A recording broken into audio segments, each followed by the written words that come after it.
Recording. There we go. All right. Here we are. Can everyone see this? Yes. It's coming up on my screen. Okay. I just wanted to make sure everyone could see it.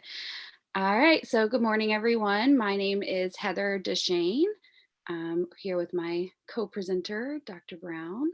And we are going to be talking about the anxious therapist coping with triggering client issues in a sea of volatility. So we'll go ahead and do our introductions.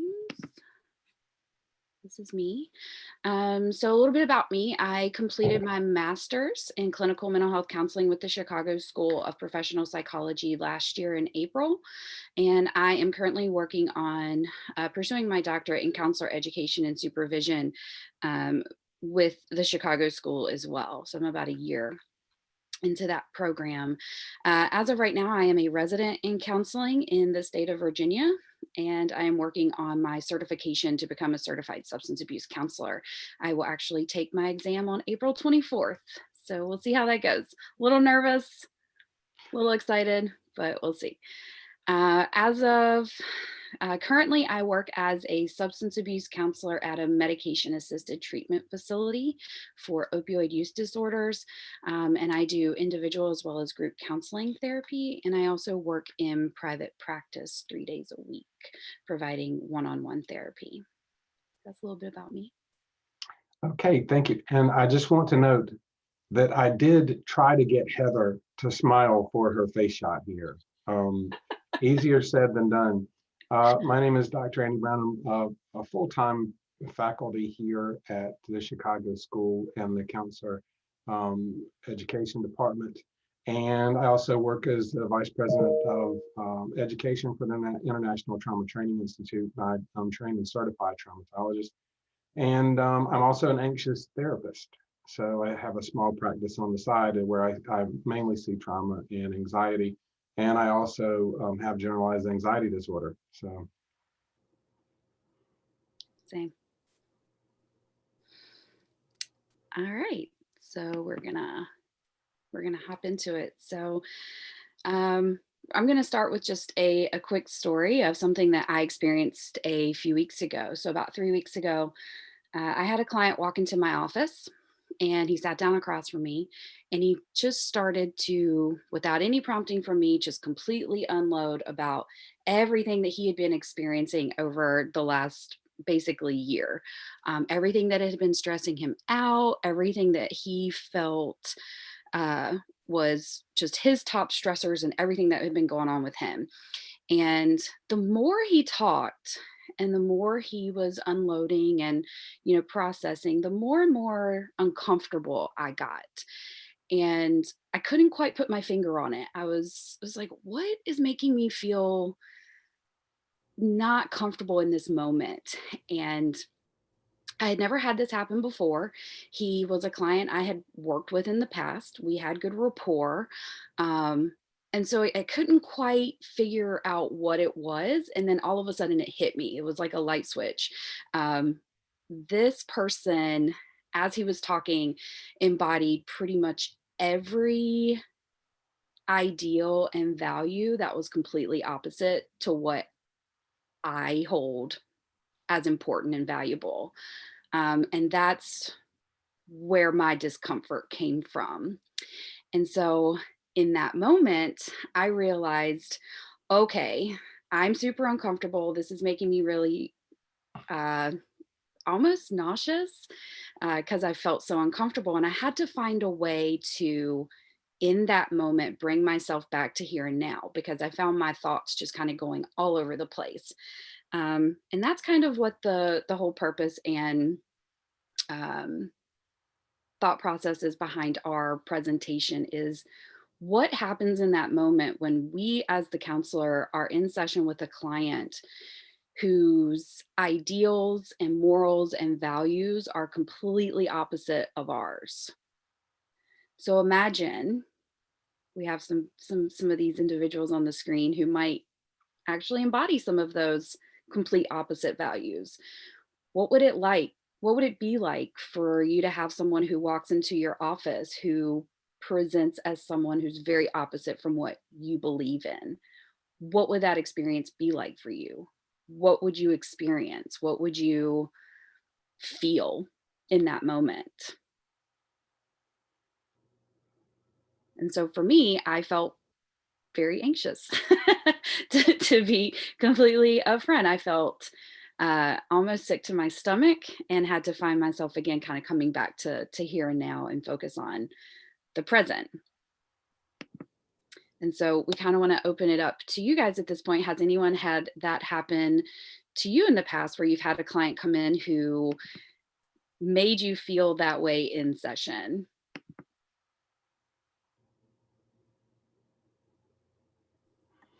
You're I'll welcome to hop on type. if that's okay.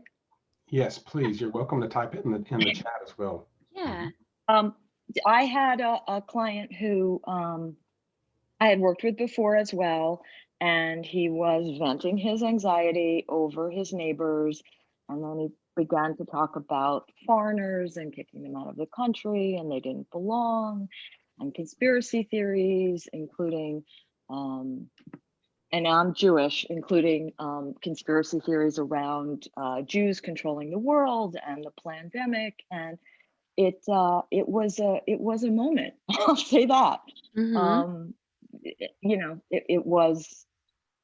I had to take a breath and remind myself that I was here to help him, not to tell him he's wrong, but to maybe get underneath that. What's his fear that's causing all of that? And I don't know that I did that at all successfully because it threw me. But I do know that I was uncomfortable working with him going forward. So a very similar experience to what I had, yeah. And I'm looking in the chat. It looks like someone said that, they're a counselor in training, and that's one of her biggest fears once she starts practicing is when this happens, how do we deal with it? And someone else said many similar feelings that come up for me many times. So it sounds like this is kind of a common occurrence that many of us have experienced. I felt like the room was shrinking and very panicked. Once the session was done, I called my supervisor. Yes.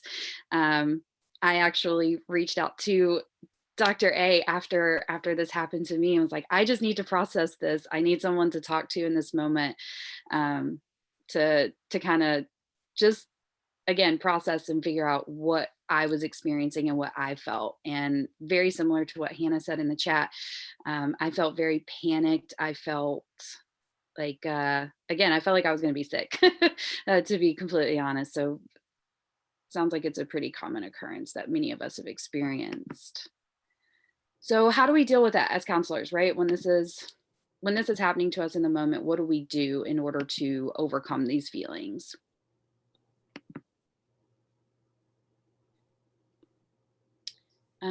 So one of the things that I looked at when preparing for this was to look at some of the top stressors of 2020. And the reason that we wanted to present this information is because these are some of those things that might come up in session that are going to be very triggering for counselors and for clients, especially if you are on opposite ends of the spectrum based off of what you believe or what you feel is important. So the American Psychological Association, the APA, does a survey every year, and they publish it quarterly. So it's pretty interesting to see how things change over the over time throughout the year. So some of the top stressors from 2020 overall were obviously coronavirus. And under coronavirus, there were subcategories. So economy and work, how is our economy going to be affected by this? How are people's work and lifestyle going to be affected? Other stressors included the government's response to the pandemic. How were they responding? Whether you agreed with the response or you didn't agree to the response. For parents, managing distance learning was a big stressor. For obvious reasons, this is one of the things I hear about on a pretty much daily basis from all of my clients is how stressed they are over distance learning and managing that whole aspect of things. And then of course, access to basic needs during the virus. So sure many of you remember the toilet paper shortage crisis of 2020. And cleaning supplies.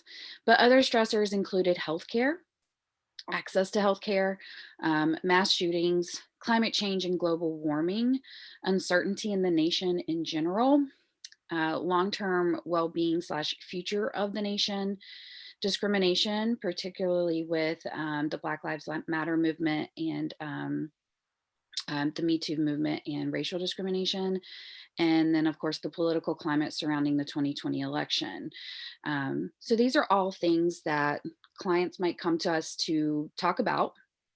And depending on their thoughts or their views, might make us feel a little anxious in session. All right, thank you, Heather. Biases that affect the therapeutic process, things that Heather just read through. What I think is interesting is you never seen asterisks at the bottom of those that say therapists are not included in this survey. It's super interesting because so many people come to me and that they assume, well, you're a therapist, you know all the answers, you have it all together. So, you know, it's like you're inhuman. You're not experiencing these other things. What are you doing that I can do or whatnot, as if 2020 had no impact on me personally. Super interesting kind of way that people tend to view therapists. But the truth of the matter is we are very human. Many of us are hypervigilant and empaths, and so we tend to absorb even more than some of those around us, and certainly have struggles with absorbing feelings and emotions of people that are around us. And there were a whole lot of feelings and emotions around in 2020. That part was also of interest because we were so isolated, yet what other people were doing were so impactful to what we were experiencing ourselves. Even if you're seeing clients via the internet, Zoom, these different kinds of methodologies, that stress was still transferable, very transferable through technology. So we were still struggling with some of the same things as if we were seeing people face to face. It exacerbates as we move forward and we see people face to face. And some of the things that Heather was saying, and we see an extension of some of those things even now. I've noticed in clients and people I interact with now, it's not as much about the COVID. Now it's, are you going to get a vaccine? Are you not get a vaccine? Are you wearing a mask? Are you not wearing a mask? It's still subsets of what we were struggling with in 2020. But like extensions of those, they're still there. They're still, in process. And, you have clients now that, I'm in my own practice. I don't see a lot of clients in person, but I still see a few in person. And there's always the mask or don't mask thing. When people come in, they look at you like, which way are you going to kind of roll and whatnot. It's always like a point of contention, it seems like. And definitely those biases kind of come up and you can very much be triggered. Okay, Heather, if you'll move forward. I'd like to talk a minute about the neurobiology of triggers and what goes on, because I believe that knowledge is power. And one of the antidotes to controlling these triggers is understanding the triggers themselves. So as we kind of look forward, the neurobiology, so much of the chemical release and stuff that goes on when we triggered as we're sitting there in the session. Heather had mentioned earlier being triggered and she felt nauseous, which is not uncommon. Feelings in different parts of our body, as we are very aware, we sense and we pick up things in other parts of our body. Trauma is definitely stored in different parts of our body. And so we can feel things in other places as we get triggered. That's usually an indicator for us to go into like a reaction to that by grounding and these other kinds of things that we're going to talk about today that will help to subdue some of the neurobiology that's happening within our triggering. So we see here this lovely colorful picture of the brain, and we have the prefrontal cortex. And this is where problems are solved, and we argue silently with our clients. So this is where This is where our arguments are taking place as they're coming up with things that we disagree with. As I heard earlier, I think it was Lisa that was sharing her client and the interaction that she had with the client and the impact that that had on her. And she was beginning to, you could hear in what she was sharing that she was digging out what was underneath that fear for that client, what was going on there. And a lot of this process was happening there in the prefrontal cortex. The hippocampus, interesting thing about the hippocampus, of course, we form and store and process memories there. But what we see through research now is ongoing cortisol release can actually shrink the hippocampus. What that does is restrict our ability to build new memories and have new thought patterns and whatnot. This is incredibly interesting, and I'll tell you why. Particularly if you see an anxious client, and there's lots of anxious clients and lots of reasons to be anxious these days, or a traumatized client, if they have cortisol ongoing released in their system and shrinks that hippocampus, thereby restricting their ability to develop new thoughts and memories and whatnot, it gets them stuck in cycles. And guess what? We are human. That happens to us too. As you're sitting there day in and day out, listening to and hopefully not absorbing all of other people's angst and whatnot, this cortisol gets released.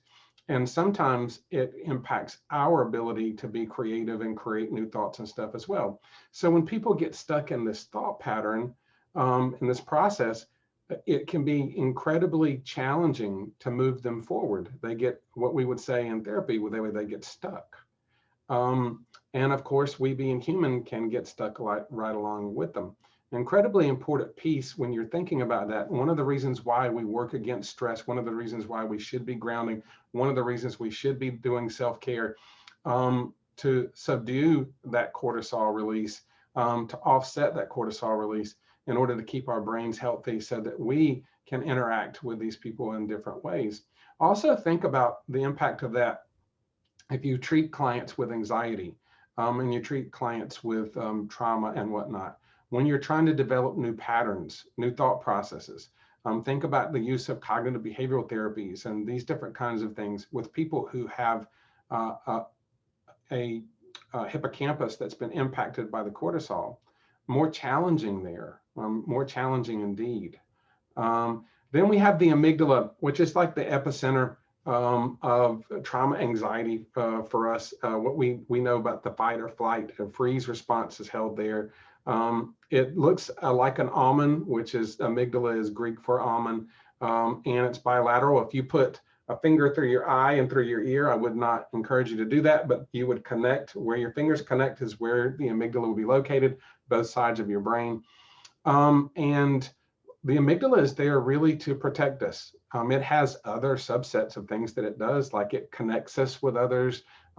We connect over things. We have positive connections. For instance, you might think back during the holidays and whatnot, when we were able to get together and you walked into a relative's house that you enjoyed being there, and they always had something really wonderful cooking. For me, I remember my grandmother's pies. When I walked into the house, I would smell them, and it was like, I just wanted to cut to dessert at that point. I have that association. So when I smell those kinds of desserts now, it takes me back to that period. Well, the reciprocal is true as well. When we run into things that trigger us in negative ways, we have that negative association, and we can walk into that situation. We can walk into the client, into the office with the client. The client brings up something that can be very triggering to us that's been aligned in a negative way in our amygdala. So things to kind of keep in mind as we're looking at how to offset these things. And also keep in mind that the amygdala is triggered about 1/20th, 1/25th of a second, quicker than we can really rationalize and think through. If you find yourself in the counselor's chair triggered, it's okay. That just means you're human and your amygdala is working. It's not that the rest of my brain's not working. I thought I had this under control. I thought I could offset this. The amygdala fires so quickly because it has to in order to protect us.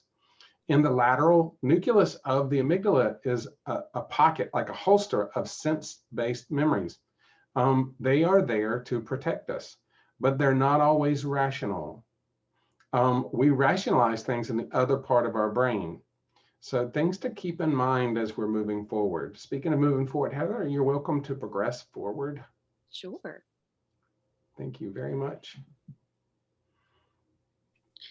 And so what happens with the therapeutic relationship when we feel triggered in session? Obviously, the relationship can definitely be affected based off of our reactions and what we do. So, for example, the silencing effect. The silencing effect occurs when the counselor is so uncomfortable that they don't want to talk about whatever the client is talking about. And so we tend to silence them by either changing the subject or ignoring what's come up for them, whatever that is. And so we tend to, I'm uncomfortable. I don't want to talk about this. So I'm just going to either disregard what the client just said, or I change the subject. This can leave the client feeling like they're unheard. Well, she didn't like me talking about this. I wonder why. And so that could obviously have an effect on that relationship because they may not feel like they trust you at this point. They may not be willing to open up about things in the future that is concerning to them. So that's the silencing effect. Okay, limits of cortex functioning and ability to deeply process with the client. When we talk about being triggered, basically, once your amygdala is triggered, the rest of your brain is just along for the ride. And so as you're kind of sitting there and you get triggered, I noticed just in hearing a few of you speak and listening to Heather speak, at that point, you're trying to reel it back in. How do I get my feet back under me? How do I get grounded again? Oh my gosh, I've been triggered. It disallows that ability to be present and fully there with the client in that moment. So one of the reasons we want to do the grounding, one of the reasons we want to do the relaxation, process is to take the amygdala and the autonomic nervous system offline, the sympathetic nervous system rather. We want to take it offline because once it's fired, it's hard for us to focus. If you've ever worked with a client that came in and that was incredibly upset and you spent most of the session just doing grounding and self-soothing, this is what it kind of looks like. It's really challenging, and I wouldn't say impossible, but incredibly challenging to do a good session cognitively with a client who has been triggered. And I would also say the same thing with therapists. When you're there and you've gotten into that piece where you're triggered and whatnot, your amygdala is firing, it's harder to think through as we're constantly there with the client. What are we doing? Are we in alignment with our therapy and what we wanted to accomplish with this client in the moment? For a moment, we have to consider ourselves and how we get back to a neutral place in order to help our clients. Yeah. And then of course there's defensiveness. We are human and we do have thoughts and feelings and emotions just like our clients. And so it could be very easy for us to get defensive in the moment. And when I had that client who came in a couple of weeks ago, I found myself in my head almost screaming, no, no, no, no, no, no, no. And thankfully that did not come out of my mouth, as if any of you know me, I am very vocal about a lot of things. And it can be very easy to get defensive and put those walls up and emotionally close off from your client. And so we don't want to get defensive in the session because again that's going to shut off the client as well, very similar to that silencing effect. So it's going to shut the client off, it's going to shut me off as the counselor, and then we're not going to be able to move forward, we're not going to be able to get anywhere from this. And so the client might feel defensive if I come off a certain way towards them, if I'm presenting as, and we get into micro expressions here in a minute too, but if I'm presenting a certain way, then the client might be more defensive and might not be willing to open up as much to me. Speaking of micro expressions and microaggressions and whatnot, it's ironic I end up on this one when Heather just embodies this. I don't understand how I got this one. And working with Heather Deschaine as a graduate student, that's actually one of the things that we worked on because Heather is so expressive. And as a therapist, as we're sitting there and we get triggered, sometimes that humanity can come out on our face. We are well trained. We work on those micro expressions so feverishly in order to get those things kind of worked out. But every once in a while, something will creep back up into our facial expressions. Sometimes clients actually will call that out. Is something wrong? Are you okay? These kinds of things. And it makes us aware that, oh, what am I relaying non-verbally? And we recognize so much of our communication is nonverbal. And those micro expressions, particularly when someone is really sensitive, they're picking up on those things through the process called neuroception, just as we are. People are in split seconds are making judgments and assessments, even if they're inaccurate. And part of that has to do with our facial expressions. If we're working with people who have anxiety and have trauma, particularly people who have anxiety as it relates to other people, like social anxiety disorder, or people who have been traumatized in relationships, their brain begins to scan their environment for threats. And because they've been traumatized or they have anxiety around other people, then they are going to be scanning the counseling office for threats. And that's why it's really incredibly important that we are aware and self-aware of what we are expressing. Mm-hmm. And then, of course, there's relationship rupture. And this is when exactly what it sounds like. The relationship just completely falls apart because we're unable to, again, just sort of be mindful of what's triggering us in the moment, being aware of what we're experiencing as the counselor, our thoughts, our feelings, all of that. And so if it does come to the point where, you know, we are on completely opposite ends of the spectrum on our thoughts or our feelings or our values on any particular thing, you know, if we're not able to keep that in check as a counselor, then the relationship could just completely fall apart. And at that point, we either have to take into consideration, you know, referring out for the client, or, you know, sometimes the client will just completely terminate early. So being mindful of that could be a potential thing that happens in the relationship. And then it's funny you talk so much about my micro expressions, because that's what we're talking about next. So when we talk about micro expressions, we think about so many different things. And Dr. Brown is correct. Dr. A is right. I am very expressive. For any of you that know me, either personally or professionally, you know that I am very expressive. My counseling style, I use a lot of hand gestures. I use a lot of facial. If something surprises me, I'm usually going to wear everything right on my face. And I have had clients point that out before. Like, oh, you seem shocked by that. And I was like, oh, I'm sorry. I don't always realize that I'm literally wearing exactly what I'm thinking on my face. And so I've had people point it out, and it is something that I worked on a lot in grad school in my master's program. And it's something I continue to work on. But our nonverbal can come across in so many different ways. I know we tend to think of it as just facial expressions, but it's a lot more than that. It's posture. How are we sitting in our chair? Like some of these pictures over here on the left of these guys, like this guy's got his hands up in the air. Like that's a pretty big expression to me. You know, if someone's talking and you're going like this, like that's going to convey something to the client. You know, or if you're leaning over in the chair, you know, kind of closer to them, conveying to them that you're interested in what they're saying. If you pull away, that's another expression that maybe you're feeling guarded. Hand gestures, like I said, even head movements, something as small as just turning your head to the side or like tilting your head or cocking your head as they say something. Eye movement. This is a little bit more subtle, but rolling your eyes in session, or you know, looking away or looking down, or just not focusing on the client in general. And then use of space, just like the space around you. How are you taking up the space? Again, you look at some of these guys over here on the left. You got the one guy who's all spread out. Clearly he's pretty comfortable in his space because he is just all laid out there. So how are you taking up space? How are you creating space for the client as well? And then sounds, noises, you know, just somebody might say something, and I do a lot of group therapy and what I do. So somebody might say something in group and I might be like, hmm. So that was both facial and sound. So my face was like, hmm.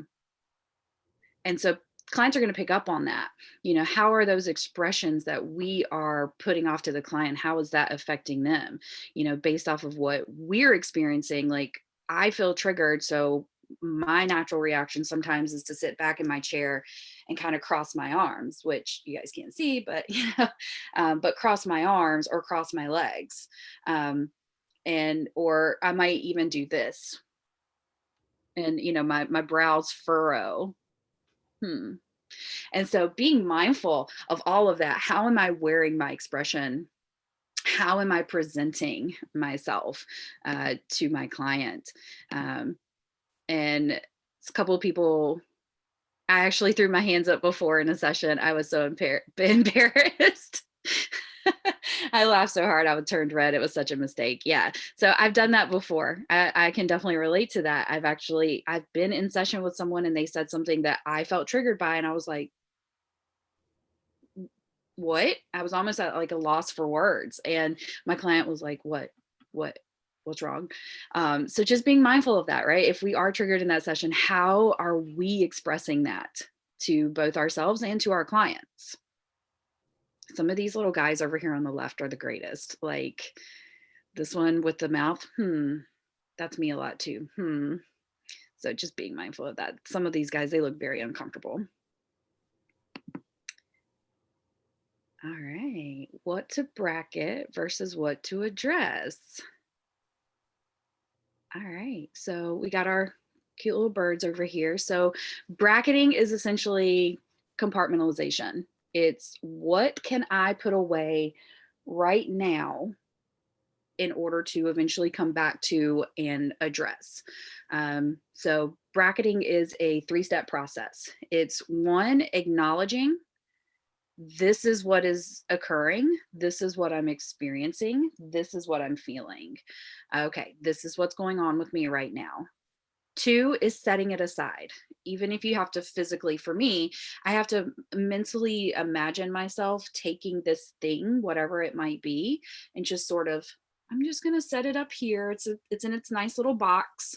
Maybe it's not a nice little box because it's a triggering event, so maybe it's not a pretty box, but it's there. And I'm going to come back to it.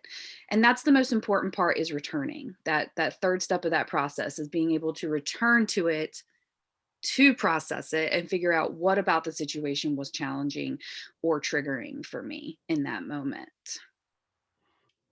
It's so interesting that Heather brings up this, this bracketing, and you notice that she mentioned earlier that she does quite a bit of group.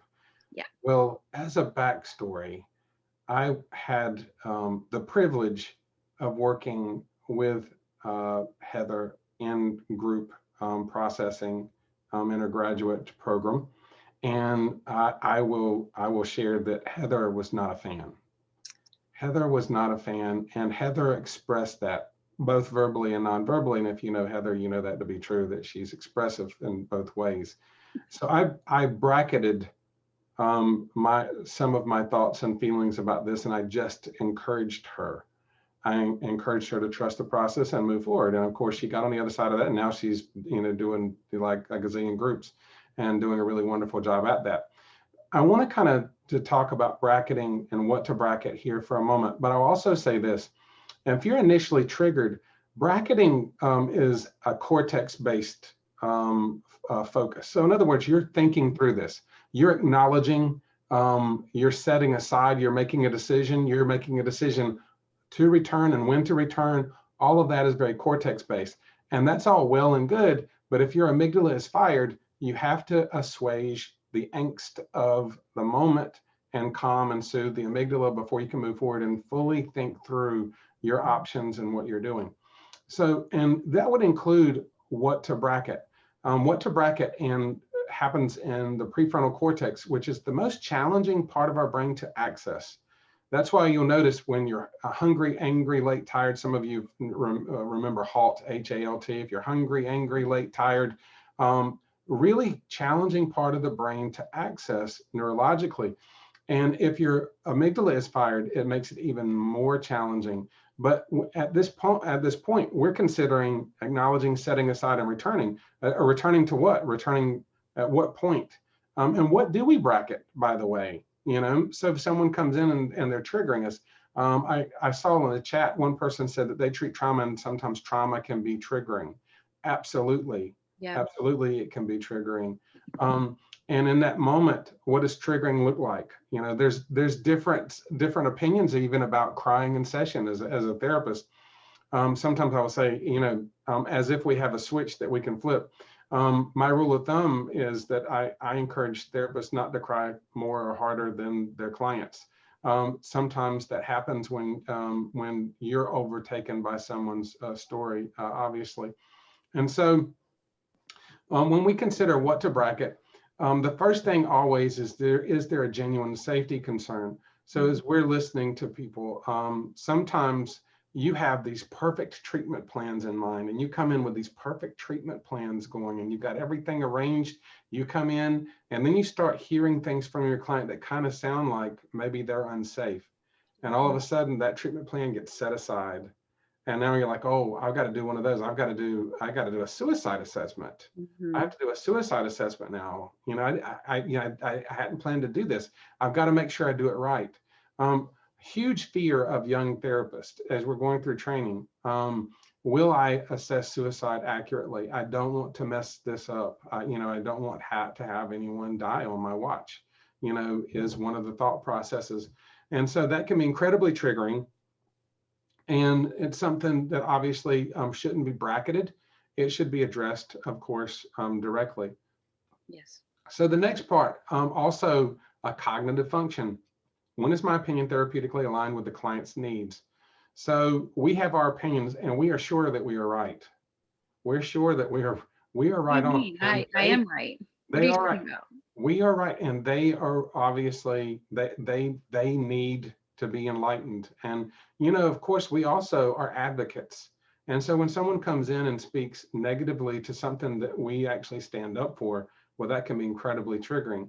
But you know, at what point do we advocate? At what point do we bracket? Really, really interesting question to think about. And it's something. If you are seeing clients now, it's something you've probably already have had to confront. If you're going to see clients, it'll be something that you have to confront. So I wanted to open up for just a moment, and you're welcome to put this in the chat, or you can speak out. When might you bracket? When do you think it's pertinent to bracket?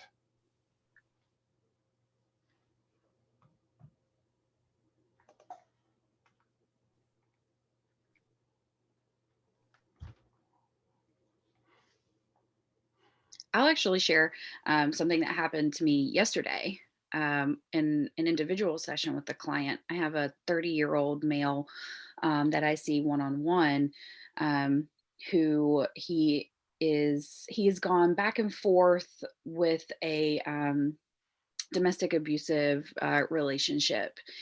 He keeps returning to this relationship, and hearing about it is a little triggering for me, um, just because it is very emotional for him to be talking about it and what he's experiencing and how he keeps going back to it. And me as the counselor, I want to just kind of be like, what are you doing? You know, and jump in there and be like, okay, what are we doing? What are we doing here? And I had to bracket like my own emotional response to that, and you know what I was feeling, and do a safety assessment and a safety plan with him, um, to because he keeps coming back to this relationship kind of over and over again, recognizing that it is emotionally and physically unsafe.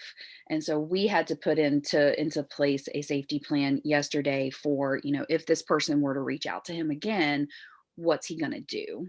And how is he going to, you know, move forward instead of, you know, kind of going back to that same pattern of behavior over and over again. But it was hard for me in the moment, because you know domestic violence and emotional abuse is really is a big trigger for me, and so I had to bracket that in that moment. And then afterwards I was able to process with a coworker who is also familiar with this client, has worked with him in group before, um, And so I was able to just kind of process through and talk about it and what I was experiencing in that moment.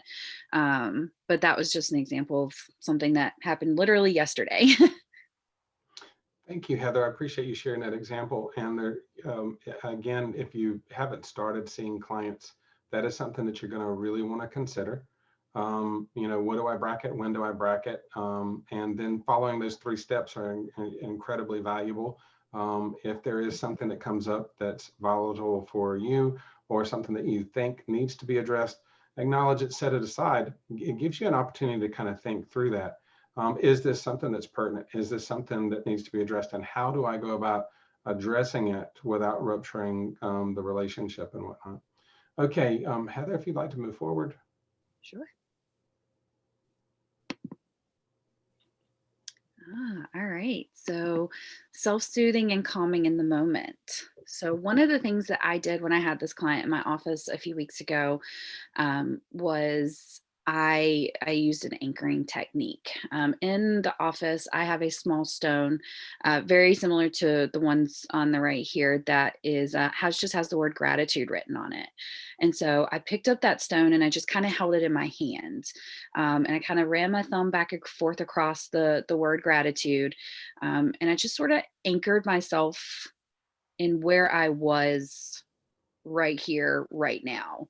And so that anchoring technique helped me to focus on what the client was saying and not kind of go down that rabbit hole of my own emotions and thoughts. So that's one of those self-soothing and calming moments in the moment that we can do in session while our client is there in front of us, because sometimes we want to get up and run away, but we can't do that.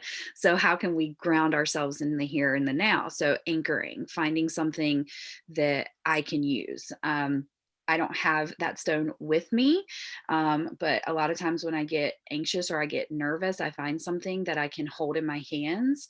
I'm a very tactile person, so I love having soft items that I can touch. And so, fun fact, I've actually been sitting here holding this little guy and just kind of like rubbing his hand and kind of grounding and anchoring myself in the moment. He's a tiny little Donald Duck. I collect Donald Duck items, so fun fact about me. But it helps for me to calm and self-soothe in the moment. Another example is just doing some deep breathing, right? You can do that in session. Your client is there. Just focus on the inhale, through your nose, and then exhaling to sort of bring yourself calm, the firing all those neurons in the brain, and bring yourself down.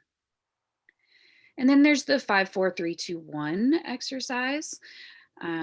Many of us as counselors are probably familiar with this one. It's, noticing, using your 5 senses. And what are 5 things that I can see right here, right now in session? What are 4 things that I might be able to hear? What are 3 things that I can touch? Touching my chair, I can touch my pants or like my drink or whatever might be in range. What are 2 things I might be able to smell? And then what's 1 thing that I can taste, or I can, and then there's also relaxing the body head to toe. So if you're familiar with, or toe to head, whatever works for you, familiar with progressive muscle relaxation. So you could focus on what's going on in your body.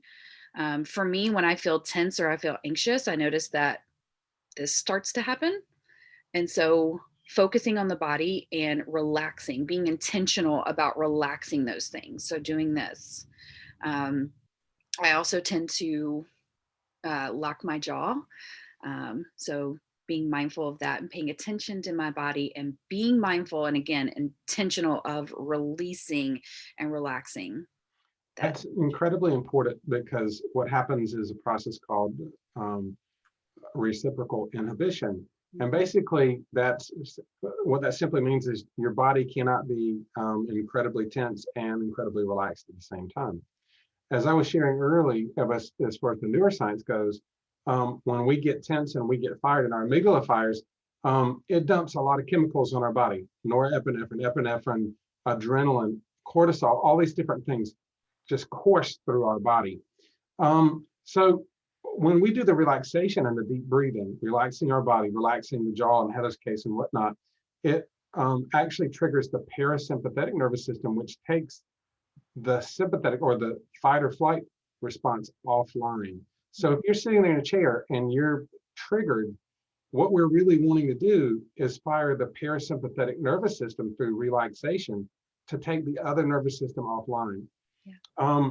So if you think like when fight or flight is fired, when the amygdala is fired, think about Red Bull, think about your big energy drink, think about like a huge, massive, big gulp of coffee and whatnot. That's what's being kind of dumped in your body. And what we're looking for is the acetylcholine on the parasympathetic nervous system side, which is more of like a glass of milk and a warm chocolate chip cookie. Mm-hmm. And it's going to take that other piece offline that will help us for relaxation purposes. Yeah. And then grounding items, like I said, so either like a small object that you can use for self-soothing in the moment. So for me, like I said, in my office, I have that stone. I also have a small, it's shaped like a lizard. I got it when I was in Barcelona, and it's almost squishy. Like what's the word I'm looking for? The stress balls that you can squeeze. It's kind of like that, but even just having that, so a small object that you can hold in your hand can be very self-soothing in the moment. And then just having a grounding toolkit. So, for you guys, like, what would you have in your grounding toolkit? What would be important for you to use in the moment? And you can share in the chat or you can talk out loud, whichever.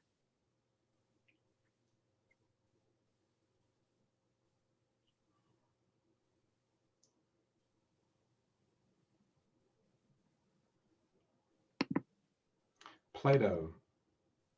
Oh, Play-Doh. Yeah, okay. I was actually really nervous when Heather said that she had a rock to soothe. I wasn't sure what she was using the rock, if she was going to throw the rock at the client or how that really kind of shook out. But I use things too that I can kind of grip. And I also do things that remind me to relax and to breathe. I actually have some bilateral stimulation music, nature sounds and stuff like that on my phone. So in between sessions, I can actually listen to those and come offline a little bit. So that's helpful for me. Mm-hmm. Other people, lavender oil, that's good as well. So focusing on scent. I have a wallflower in my office as well. It's shaped like a little snail. It has a little succulent coming out of him. But yeah, so that focusing on the smell. A pen cap, okay. So holding on to the pen cap, peppermints and essential oils. So it looks like a lot of people focus on like the scents. Heat like coffee or a space heater. Heat, that's an interesting one. I hadn't heard of anyone using like that warmth sensation, but that's a good one too, because it kind of again focuses on now. Hot cup of coffee, yes. Lauren, I fidget with my fingers a lot, so a stress ball or anything I can hold in my hands. Yes, I actually have a stress ball here at my house, and I was going to use that, but as I looked at it, it had like a little pink poop emoji on it, and I was like, maybe not today. That's why I have Donald instead. He's here somewhere. Tea, relaxing to drink and focus on the heat in my hands. Yeah, so focusing on both that, two of the senses, so both taste and touch, so warmth. So lots of different things in our toolkit that can bring us back to here and now. When I was doing research on this, I saw all different kinds of things that people use. Some people use like clay and Play-Doh. Other people use the stone. Some people even put in their toolbox like sequins or beads, because again, they like the feeling of it or the sensation of it. I also use coffee. I prefer iced coffee. So here's my iced coffee for the day. But just holding it, just having it in my hand and being able to, focus on that was really helpful for me. Okay. And then, Okay, so we started off, Heather was talking about some things that stressed people out during 2020. It was APA poll that was put out. There was also a very meaningful poll that talked about basically what helped people to deal with the impact of coronavirus during 2020.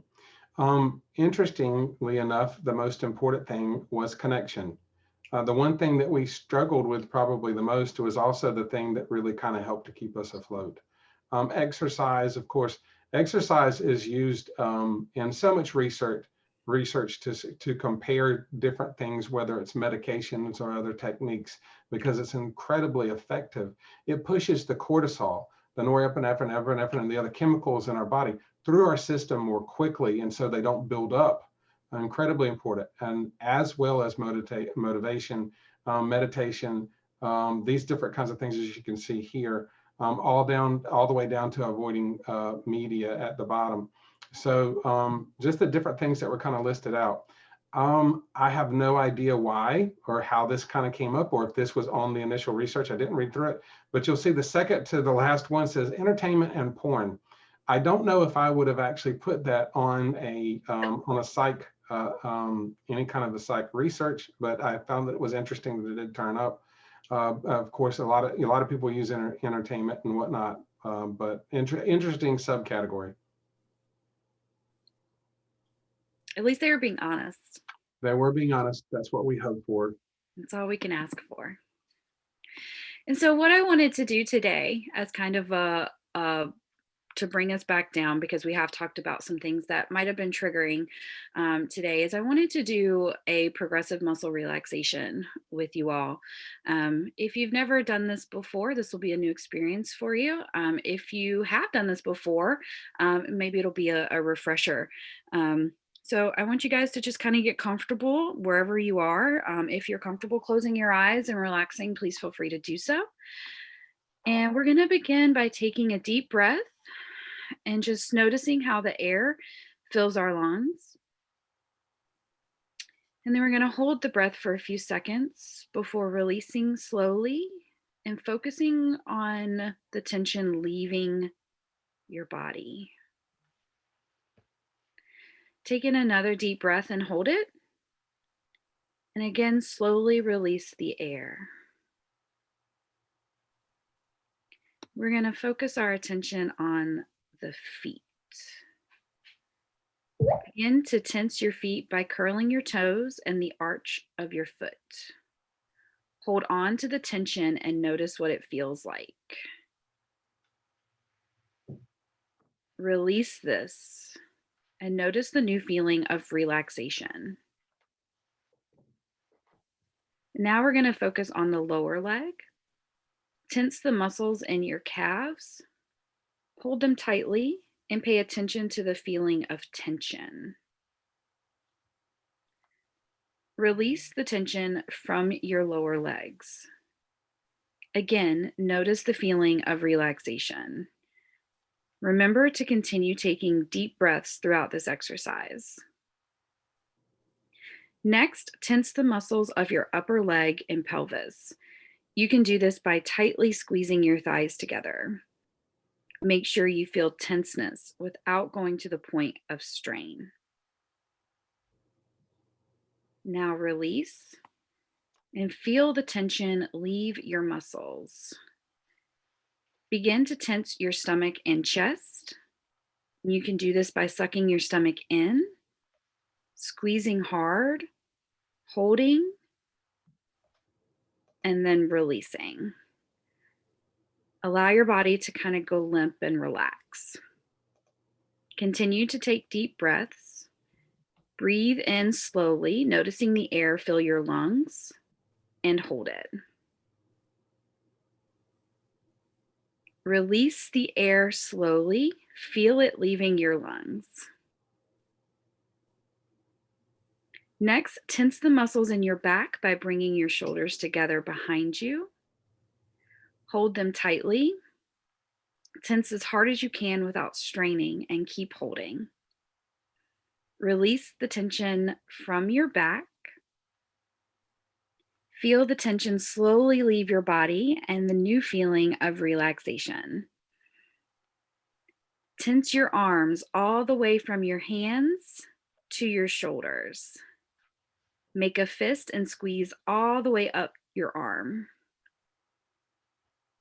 Release the tension from your arms and shoulders.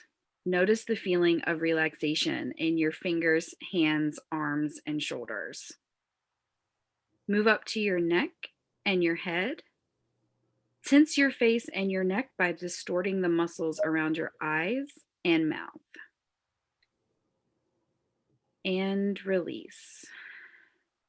Finally, tense your entire body all at once, holding and release. Begin to wake your body up by slowly moving your muscles, adjusting your arms and legs. Stretch, and when you're ready, open your eyes.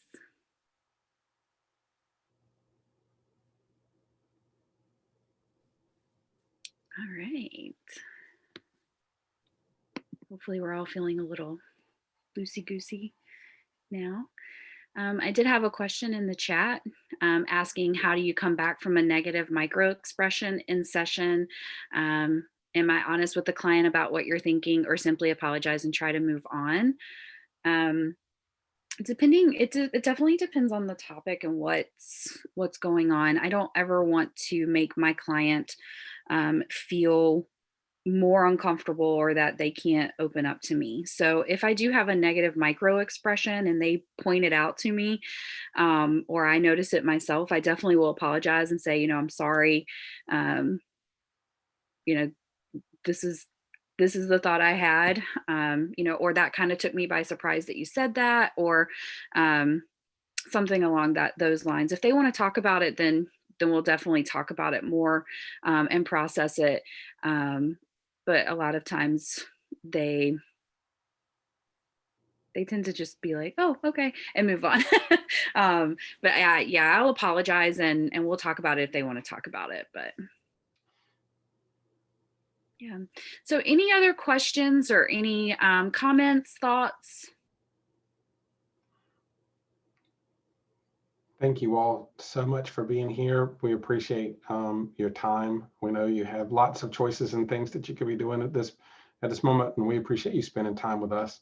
I need to actually kind of go at this point. I'm going to leave you in Heather's very capable hands so I can move to my next presentation. And I look forward to and hope to see you all again soon. Yeah, I will stay for a few minutes if anybody has any questions or anything.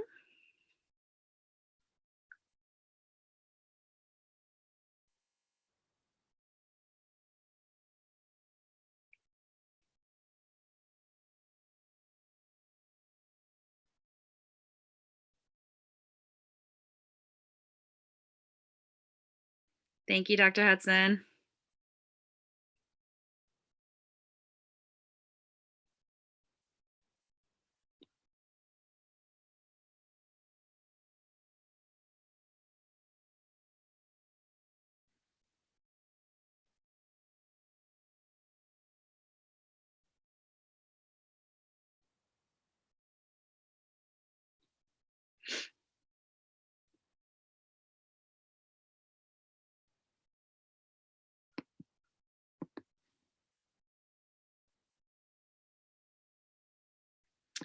A link to the polling questions. That is a good question. I'm not entirely sure. I can ask and find that out, but I think that I'm not entirely sure, like I said.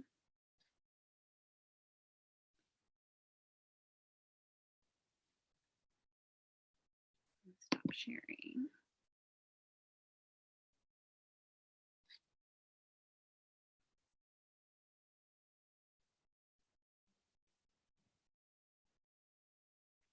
There's a few more. I'm going to stay for a few more minutes if you want to put them in the chat.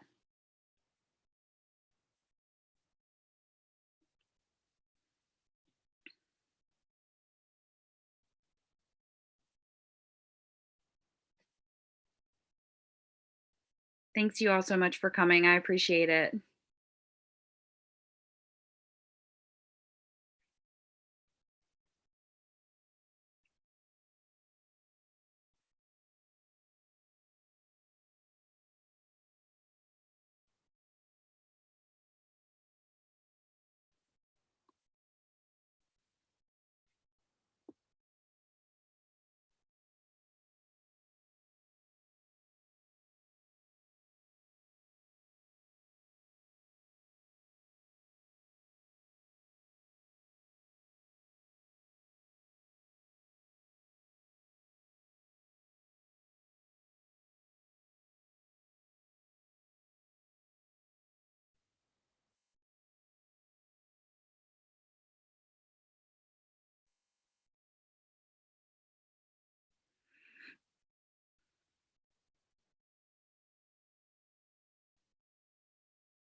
So there will be access to the recording afterwards. This is my first time ever presenting in a virtual conference, so I'm not sure where that will be located. I'll have to ask for that. Thank you for coming and for sharing with us today your answers to the questions. Hopefully it was informative.